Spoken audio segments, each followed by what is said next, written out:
اقوام متحدہ میں پاکستان کے مستقل مندوب عاصم افتخار نے افغان سرزمین پر دہشت گرد گروہوں کی موجودگی پر شدید تشویش کا اظہار کیا ہے۔ سلامتی کونسل میں اجلاس سے خطاب کے دوران پاکستانی مندوب نے کہا کہ افغان سرزمین دہشت گردی کے لیے استعمال ہو رہی ہے۔ حالیہ دہشت گردی کے واقعات میں 80 بے گناہ پاکستانی جاں بحق ہوئے۔ ان حملوں کی منصوبہ بندی کے لیے افغان سرزمین استعمال کی گئی۔ عاصم افتخار نے سلامتی کونسل سے خطاب کے دوران مطالبہ کیا کہ طالبان افغان زمین پاکستان سمیت کسی ملک کے خلاف استعمال نہ ہونے دیں۔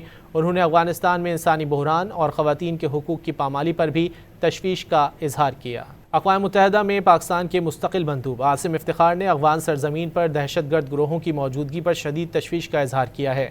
سلامتی کونسل میں اجلاس سے خطاب کے دوران پاکستانی مندوب نے کہا کہ افغان سرزمین دہشت گردی کے لیے استعمال ہو رہی ہے۔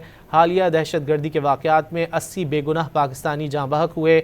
ان حملوں کی منصوبہ بندی کے لیے افغان سرزمین استعمال کی گئی۔ عاصم افتخار نے سلامتی کونسل سے خطاب کے دوران مطالبہ کیا کہ طالبان افغان زمین پاکستان سمیت کسی ملک کے خلاف استعمال نہ ہونے دیں۔